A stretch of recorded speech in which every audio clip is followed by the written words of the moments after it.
Hey, thanks for joining me today for our story from the Gospel Story Bible. We are on story number 64. Elijah is taken up to heaven. Here's the picture. Hopefully you can see that okay. This story is taken from 2 Kings chapter 2. There are two main characters of this story. So last week we talked about Elijah and how he did the sacrifice. Remember, the King Ahab had a bunch of prophets and they all worshipped Baal, and they had the contest where they stacked the wood and prayed to Baal to get him to send the fire, and he didn't. And then Elijah poured water on the fire and the sacrifice that he had with his altar, and the Lord sent the fire and burned up the sacrifice and all the water and everything. So this week, Elijah is taken up to heaven. There are two main characters, Elijah and Elisha. So it gets a little bit confusing because the names are so similar. And here's how I remember. Elijah with a J came first, and Elisha came later. He was like his apprentice. And J comes before S in the alphabet. So that's how I keep them straight in my mind. Hopefully that helps you as well. So King Ahab died, and sometime later it was time for Elijah to leave this earth too. But God had a special plan for him. The Lord planned to take Elijah up to heaven in a whirlwind. On the day that this was going to happen, Elijah and his assistant Elisha set out on a journey from Gilgal.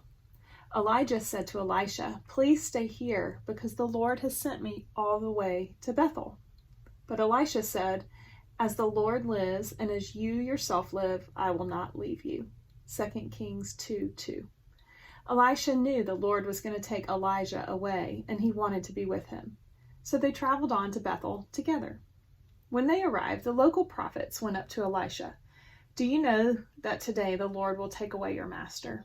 "Yes, I know it. Keep quiet," Elisha said, for he did not want to be distracted from following his master. Then Elijah asked Elisha to stay in Bethel while he went to Jericho. Once again, Elisha refused. "As the Lord lives and as you yourself live, I will not leave you." 2 Kings 2:4. So they traveled to Jericho together. When they arrived in Jericho, the prophets there asked Elisha if he knew God was going to take Elijah away. Elisha told them to be quiet too. As he did earlier, Elijah told Elisha to stay behind in Jericho while he went to the Jordan. Again, Elisha refused. So they traveled on together with the curious prophets following to see what would happen. When Elijah came to the Jordan River, he took off his cloak, rolled it up, and struck the water.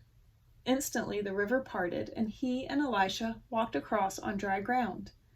When they reached the other side, Elijah asked Elisha, "What shall I do for you before I'm taken from you?" Elisha replied, "Please let there be a double portion of your spirit on me."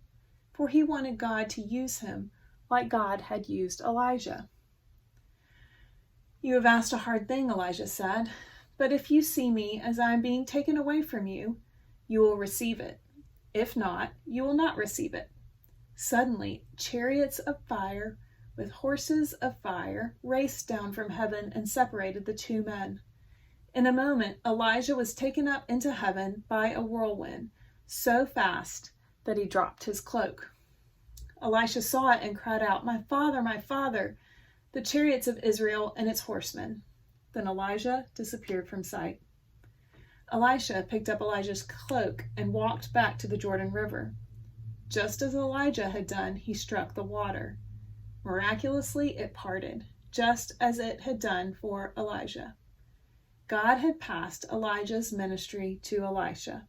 When the 50 prophets who were watching saw Elisha cross, they said, "The spirit of Elijah now rests upon Elisha." They bowed down to him and then left to search for Elijah, but of course they never found him.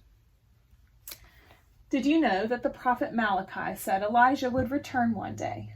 Malachi 4:5. Malachi's prophecy kept the Jews in Jesus' day looking for Elijah's return. Some even thought Jesus was Elijah. Malachi's prophecy was fulfilled in Jesus' day when the angel who appeared to Zechariah told him that his son would come in the spirit and power of Elijah.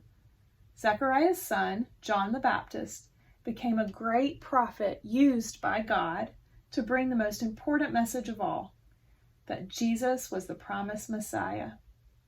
What's more, a few years later, during Jesus' ministry, Elijah did reappear.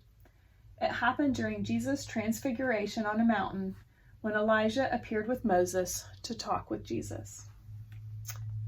So our questions are, who are the two men in the picture? We have this one down here and the one in the chariot. Yes, the one in the chariot is Elijah with a J, and the one down here holding the cloak that was left behind is Elisha with the S.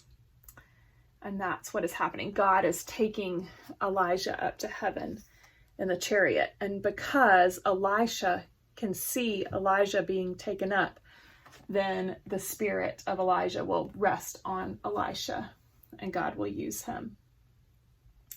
And the next question says, how do you know Elisha will get the double portion that he wants? And what was our answer to that? That's right, because he saw the chariot going up to heaven. Then he will receive the double portion.